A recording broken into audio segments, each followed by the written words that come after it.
I have just seen The Flash, and here is my full spoiler-free review.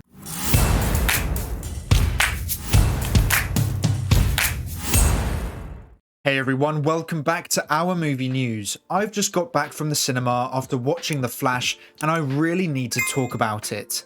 Now, I was very excited to see this movie. The second trailer was what convinced me that this would be a really great film. It had everything I needed to be hyped for this film, so going into this movie, I was hoping for a really good film.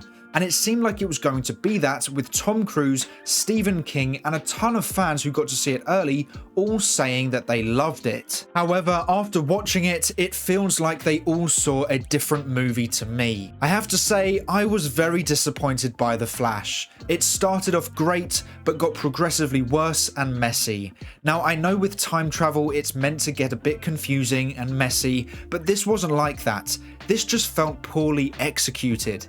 It's like this film had 3 different directions it was going in, and in the end they had to choose one, but they never fully connected it together, which is the fault of the studio. When watching it, it felt like Warner Brothers had a plan for The Flash, then Warner Brothers Discovery had a plan for The Flash, and then finally James Gunn had a plan for The Flash. And if you've been following the behind the scenes of The Flash or early leaks from the film, then you definitely know which scenes James Gunn or Warner Brothers Discovery have changed.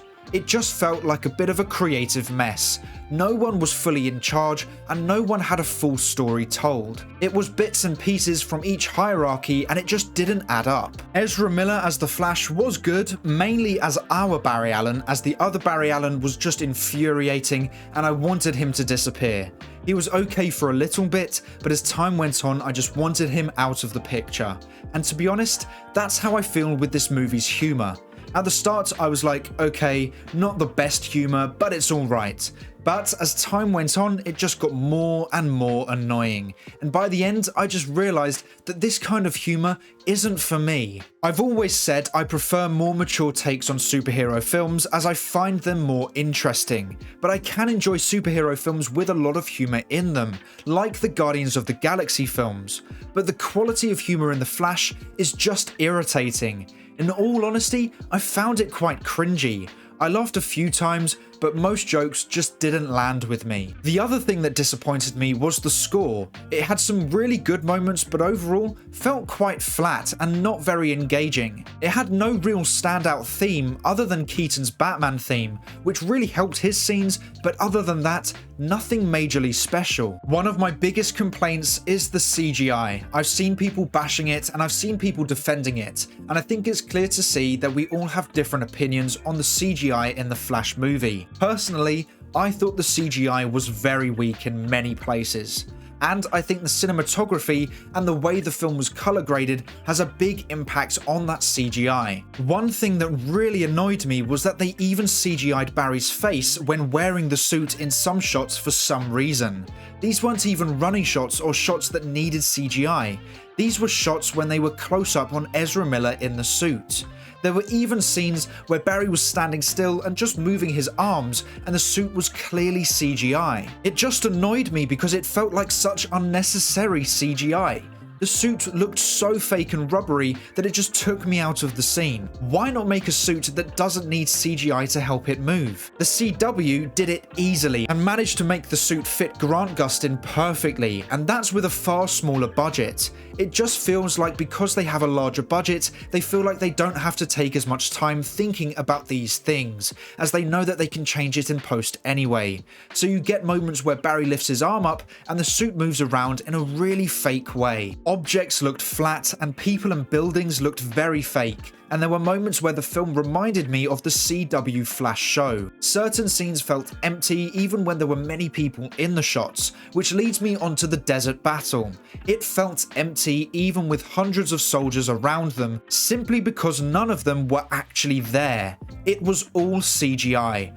No on-set locations, no grounded feel to it, no extras. When I saw fans comparing some of the shots to a video game, I thought it was a bit harsh, as it was just from a trailer and people were pausing it, but actually watching it on the big screen had very little difference. It felt like a video game. Now on to the characters. My favourite character, surprisingly with such little screen time, was Ben Affleck's Batman. His action scenes were incredible, and it seemed like his relationship was building with Barry. I just wish we saw more of him. It does make me want to see more of Batfleck, as I felt his story wasn't finished. However, his suit looked very bad, and I wish they never changed it from what we already had. My least favourite character has to be the other Barry Allen.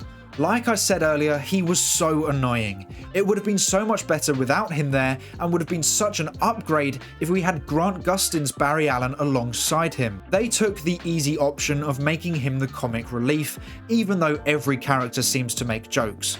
I would have been interested to see a Barry Allen who was far more serious than our Barry Allen, and actually countered the already hyperactive, high-intensity Barry Allen. I was also very disappointed with both Supergirl and Zod. Supergirl wasn't used enough in my opinion. She has a lot of potential, but they seem to not fully utilize that character. I think Sasha Calle could be a good Supergirl, but this movie did not show her off well enough. And as for Zod, he felt like a shell of himself. He may have looked like Zod, but he did not feel like Zod.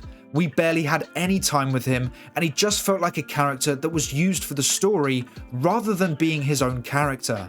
It relied on him being in Man of Steel. If it wasn't for Man of Steel, Zod would have meant nothing to the audience. This film added nothing to that character. Keaton's Batman relied on nostalgia, but at least served a purpose. He did have some very good scenes and some poor scenes. It was exciting to have him back, but something about it just didn't have the impact it originally had after the second trailer. I think they may have just massively over-promoted him. I saw the same scenes over and over again in them, and so when it came to finally seeing it in the cinema, they just didn't have the same impact. That may be my fault for watching a lot of trailers and TV spots, but it still didn't have the same impact that I think they were going for. And finally, our Barry Allen, the center of the film. He had some great moments. I love the first 5 minutes of the character, although there were some questionable action choices within that scene. But he did have the biggest character arc in the film. Now, the final bad thing I will talk about is the Speed Force cameo scene, or scenes. I won't spoil them or go into details about them, but what I will say is that I think they were terribly executed. It felt like forced moments of nostalgia, and it was definitely where the CGI was at its weakest. I would have even been disappointed if a brand new video game I just bought looked like that. And I mean that with the deepest respect to special effects artists, because it's not their fault.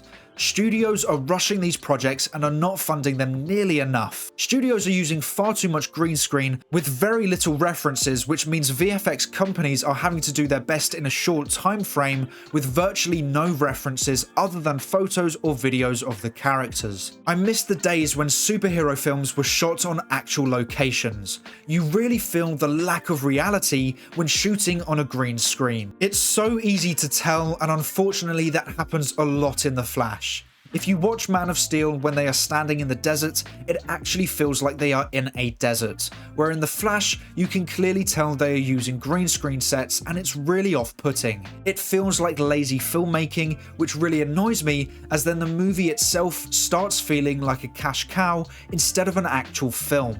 Now, that's all the negatives out of the way. What did I like about this film? Well, I really liked the moments when we were in the DCEU timeline. Seeing Barry talk about the Justice League and interacting with Alfred and Batman was refreshing to see, because it made this film feel connected to the past, which had been missing from previous DCEU films. It wasn't ignoring past events, it actually embraced them early on. I liked that the Justice League felt like an actual group still. Another thing I liked was how this Barry Allen had evolved from where we last saw him in Zack Snyder's Justice League. He's become more mature and more aware of his powers, even acknowledging his time travel in the Snyder Cut, which allows the events of this film to flow far easier than if they ignored that Barry had time traveled before. To be honest, the first half of this movie was the best. The second half became much weaker and did so very quickly, which I have a suspicion is where the interfering from the studio came in, whether that be pre or post merger. But the first half, specifically the first act, was the best from the whole film. It's probably because because it's my favourite part of DC on show. I love the DCEU even with all its faults, and I just wish we spent more time there. I also really enjoyed the action throughout the film. Some things were slightly questionable or difficult to follow, but for the most part, it was really good. It's just a shame that the CGI was so weak, because if it was stronger, I would have been able to enjoy the action a lot more. The family aspect was the main emotional factor, and it mostly impacted me when I heard Batfleck talking about him losing his parents. We didn't get to see much of his emotional vulnerability in the previous films, so to see that side of the character being touched upon was a nice addition, although it did feel like a lot was cut from his scenes. Unfortunately, that's really all the things I enjoyed from the film. It was one of these DC films that I was really excited for, but was also really disappointed by. I'm never going to lower my standards for these films because it's up to the studio to hit them. But if more DC films are like The Flash, then I will be worried for the DCU. I guess time will tell. I would give The Flash a 5.5, maybe 6 out of 10. It was above average, but nowhere near my favourite DC film. I'm sure over time, my opinion will evolve as I would have had more time to think about it, and maybe seeing it again may change that opinion. But as of just getting out of the theatre, this is how I feel about the Flash movie. If you have seen The Flash, make sure to let me know what you thought of it in the comments below. But that is all for today's video. Thank you so much for watching. Please make sure to like and subscribe and turn on post notifications so you never miss a video. I hope to see you here again soon, so until then, have a great day. Bye!